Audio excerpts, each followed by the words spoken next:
जो नहीं चाहते कि बेटियां देश पे गौरव करें। देखो यहाँ हरियाणा के ज्यादा लोग मुझे दिख रहे हैं, खाप के सम्मानित लोग भी हैं, हमारे नेतागण भी हैं।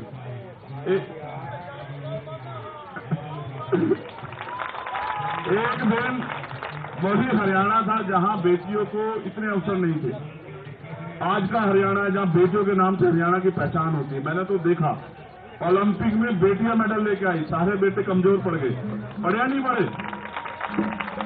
अब हम खुश हुए, हमने तालियां बजाई, हम सेल्फी खिंचवाने के लिए घूम रहे थे। और मुझे तो इस देश में इतने मजबूत प्रधानमंत्री मैंने देखा, जो टीम हार भी गई उनको उन्होंने फोन किया कि भाई आप घबराना मत। लेकिन आज पता नहीं पिछले कुछ समय में परिस्थिति बदली। आज वो बेटियां यहीं बैठी हैं, उनसे कुछ गज की दूरी पे। आज आवाज नहीं जा रही है, आज आवाज नहीं जा रही है। देखो पिछले कुछ समय में बहुत कुछ बदला, इस बात पे गहराई से सोचो आप। ये आज की लड़ाई नहीं, जब भी कोई लड़ने के लिए आए, चाहे वो किसान हो, नौजवान हो, कोई भी हो, चाहे किसी जाति का और धर्म का, अपने अधिकारों के लिए आया, सरकार ने एजेंडा सेट कर दिया तभी। अब बजरंग के साथ एक अच्छी बात यह है, आप ऐसे फोन करो या ये आपको फोन करे तो ये कहेगा सीधा एकदम सुनते कहेगा राम राम।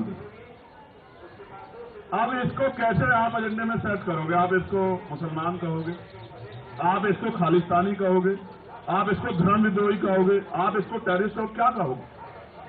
यहां सरकार आके फंस जा रही, वरना सत्य था ये यहां बैठने नहीं देते। ये तुम दमदार लोग हो भाई। अगर यही मुकदमा किसी गरीब आदमी पे हो गया होता ना, उसके परिवार की खाल खींच के घुस भर देती पुलिस। हमने जिंदगी देखी है, यहाँ 20 साल हो गए हमें काम करते हैं। अगर न्याय सबके लिए समान होता, फिर एफआईआर के लिए कोर्ट नहीं जाना पड़ता। देखो ये भी एक सत्य है, जब तक वो फेडरेशन के अध्यक्ष रहेंगे तब तक कुछ भी निष्पक्ष नहीं हो सकता।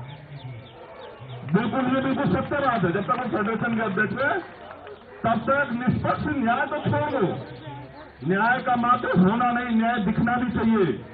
जब आप उस पद पे बैठे हो तो कहां से न्याय हो जाएगा? और जब आप उस पद की ताकत का दुरुपयोग कर रहे हो तो कहां से न्याय हो जाएगा? मैं तो ये समझ रहा था कि ब्रजभूषण जी अपने आप जो वो इस्तीफा दे देंगे कि भाई पहले निष्पक्ष जांच होने दो। कल से मीडिया ने एक चीज चलाई कि भाई कमेटी की रिपोर्ट भी नहीं पड़ी, वो भी कह रहे हैं कमेटी की रिपोर्ट भी नहीं पड़ी। ओ भैया, कमेटी कौन सी है जी? कोई निष्पक्ष कमेटी है? कोई जज साहब उस कमेटी को लीड कर रहे हैं, सरकार के लोग हैं, सरकार के नेता हैं, सरकार से जुड़े लोग हैं। मेरा तो ऐसा मानना है जिनका रोजगार इस सरकार से चल रहा है वो बेचारे क्या निष्पक्ष हो जाएंगे बताओ? अगर कमेटी बनानी है ना तो चीफ जस्टिस साहब बैठे तो हैं, उनके नेतृत्व में बनवा दो, पता लग जाएगा तुम्हें सारी चीज का कैसे जांच होती है। देश के लिए सबसे महत्वपूर्ण बात आज ये है कि देश के जो सुप्रीम कोर्ट के हमारे चीफ जस्टिस हैं उनके वो रीढ़ की हड्डी वाले हैं, और यही सरकार के लिए परेशानी है, यही एकमात्र परेशानी है। देखो मैं तो यहाँ मीडिया के लोग बैठे हैं, एक हमारी बहन उधर खड़ी है प्रज्ञा, मैं तो ये कहना चाहता हूँ सुप्रीम कोर्ट के चीफ जस्टिस साहब से भी कि गरीब आदमी सुप्रीम कोर्ट नहीं पहुंच पाता, आपको उसको सरल बनाना चाहिए। 2-3 लाख रुपए नहीं है लोगों के पास कि लोग सुप्रीम कोर्ट आ जाए, जबकि वो न्याय का सबसे बड़ा मंदिर है। अगर कमेटी बनानी है, और ब्रजभूषण सिंह जी भी सुनेंगे मुझे, तो कमेटी बनवा दीजिए ना चीफ जस्टिस साहब के नेतृत्व में, हम भी मान लें। और हम तो क्या कह रहे हैं, हम तो निष्पक्ष जांच की बात कर रहे हैं ना। निष्पक्ष जांच तब होगी जब ब्रजभूषण जी इस्तीफा दे दें। आप मेरी एक बात को गलत साबित कर दो, डिनाई कर दो।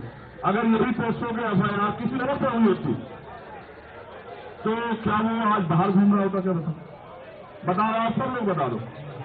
अच्छा देखो, बोल दो सर। अच्छा देखो, एक चीज और सुनो, पिछले कुछ समय से ट्रेंड बदला है। आरोपी के पक्ष में पंचायत होती है, आरोपी के पक्ष में डिबेट होती है, और हमारी सम्मानित मीडिया खड़ी है, ये उसको डिफाइन करने लग जाते हैं बार बार। देखो भक्ति से काम नहीं चलेगा। भक्ति तो आशाराम जी की भी बहुत लोग करते थे नहीं करते हैं, बता दो। तो उदाहरण बता रहा हूं, एक मिनट समय उदाहरण बता रहा हूं आपको। जब तक उन पे कोर्ट का फैसला नहीं आया, जो लोग उनको आराध्य मानते थे उनको पूछते थे, मैं पूछते नहीं पूछते। जब कोर्ट का फैसला आया तभी तो पता लगा ताकतवर है तो क्या अपराध नहीं कर सकता है? क्या धर्म का छोड़ा उड़ने तो अपराध नहीं कर सकता? कर सकता है। हरियाणा के लोग तो राम रहीम जी के गवाह। बताओ, आप इस बात को नोट करो। देखो पैरोल मिलती है, सब कुछ मिलती है, आम आदमी को दिला दो पैरोल। ये क्यों है? ये इसलिए है कि सत्ता पक्ष अपने हिसाब से एजेंडा सेट कर रहा है। देखो, मैंने 2 उदाहरण इसलिए दिए कि जब आसाराम जी पे अगर कोर्ट ने तय कर दिया और फिर कोर्ट ने सजा की, तो जब आसाराम जी, राम रहीम जी के निर्णय में हमें पता लग सकता है कि कोर्ट सही है, तो ब्रजभूषण जी का फैसला भी कोर्ट में छोड़ दीजिए। आप क्यों डिसाइड करने लगे हैं? उनको गिरफ्तार तो होने दीजिए, सब ताकत कम तो होने दीजिए। जब वो सत्ता में बैठे हैं, ताकत में बैठे, कैसे न्याय हो जाएगा? ऐसे न्याय संभव नहीं। देखो, हमें गौरव करना चाहिए कि किस माहौल में हमारी बहनें और हमारे अंतर्राष्ट्रीय खिलाड़ी जिन्होंने देश का प्रतिनिधित्व किया, आज वो यहाँ हैं।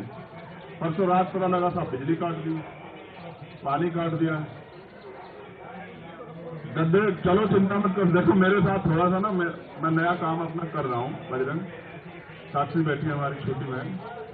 अगर ये काम ना होता तो मेरा गड्ढा ही गिरवा देता मैं। ठीक है, मैं एक ऐसा आदमी ना, मैं अपनी बहनों के आंसू नहीं देख सकता। लखनऊ में रोई थी हमारी बहनें, मैं 4 दिन तक वहीं उनके साथ ही बैठा रहा और सरकार को हमने झुका दिया। सरकार को फैसला लेना पड़ा कि नहीं, ये गलत है। तुम्हारे आंसू देखते हैं ना तो कलेजा छलनी हो जाता है। मेरी बहनों, आंसू मत बहाना। तुम्हारे एक एक आंसू पे लहू का आखिरी कतरा बहा देंगे हम लोग। क्या बात करती है? आंसू मत बहाओ। देखो, न्याय तब होगा जब वो फेडरेशन के अध्यक्ष पद को, अगर नैतिकता होती छोड़ देते, नैतिकता नहीं, वो कोशिश करें कि बच जाएं। अगर अपराध करके बचना चाहोगे तो फिर कैसे चलेगा, कैसे संभव हो पाए? इसलिए देखो, प्रधानमंत्री से हमारी कोई लड़ाई नहीं, क्योंकि ये सवाल ये है कि जब आप सबके आंसू पूछ रहे थे, जो हारा जो जीता, जिन्होंने देश को गौरव किया, तो आपकी तरफ से एक आदमी तो आता उनके आंसू पूछने के लिए। और अगर देखो, मैं ये भी कह रहा हूं स्पष्ट, यहां हमारे सभी भाई मौजूद, जाति, धर्म, पार्टी, सब चीजों पर उठ के, अगर किसी सरकार के अलावा किसी दूसरी पार्टी के लोगों से अपराधी जुड़ा होता तो सरकार के लोग हिला कर रख देते सब कुछ। लेकिन बुरा यह है कि सरकार से जुड़े हुए लोगों पर आरोप है। तो आप ये देखो, उनके यहां भी महिला नेता, एक महिला नेता अगर ये कह दे, कहते ना जमीन जिंदा हो तो आदमी इंसाफ की बात कर लो, यही कह दे कि भाई निष्पक्ष जांच हो जाए। बताओ, दिख नहीं रहा? इतनी बड़ी बड़ी नेता उनकी पार्टियों में है, नहीं दिख रहा है। ये तो कह दो निष्पक्ष जांच करा दो, इसी का दबाव हो जाए। अगर आप सब लोग देशवासी मेरी बात पे गौर करें, अगर अपराधी हमारा है तो हम चुप रहेंगे, अगर अपराधी दूसरी पार्टी का तो हम बोलेंगे। इसको जिंदा रहना कहते हैं, जो जिंदा रहना नहीं होता। ये तो मुंह दिखाई की बात हुई। मेरा तो ये मानना है, मैं तो अभी अपील करूंगा अपनी महिला नेताओं से जो तमाम पार्टियों में, आओ ना, बैठो इनके बराबर में। आप किसी भी पार्टी में आओ ना, इनके लिए न्याय की मांग करो। अगर आप जिंदा, फिर आपके उन कुर्सियों में बैठने का कोई फायदा नहीं है। जिन कुर्सियों में बैठ के आप महिला सशक्तिकरण की बात कर रही हैं, महिलाओं को न्याय देने की बात कर रही है, महिला सुरक्षा की बात कर रही है, कौन सी सुरक्षा? जिस देश में अंतर्राष्ट्रीय खिलाड़ी सुरक्षित नहीं है, वो बच्चा सुरक्षित नहीं है जो देश को गौरवान्वित करती है, तो कौन सी सुरक्षा की बात कर रहे हैं?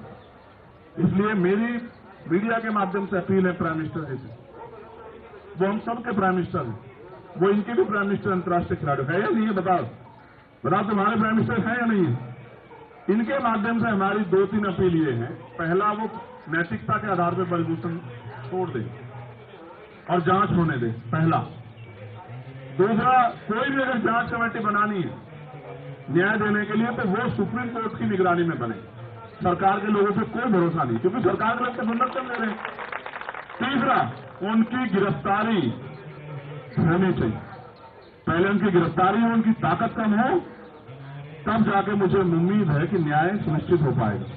और बड़े पैमाने पर चौथी बात, ये झूठ फैलाना बंद करो कि ये जाट समाज के बच्चे हैं, ये हरियाणा के बच्चे हैं, ये देश के, जब ये मेडल लाए थे ना तब ये देश के ही थे, आज भी ये देश के ही। क्यों भाई, देश के हो या नहीं हो? देखो, जातीय व्यवस्था तो इस देश में है और आदमी को पैदा होने के बाद पता लगता है वो किस जाति में पैदा हो गए।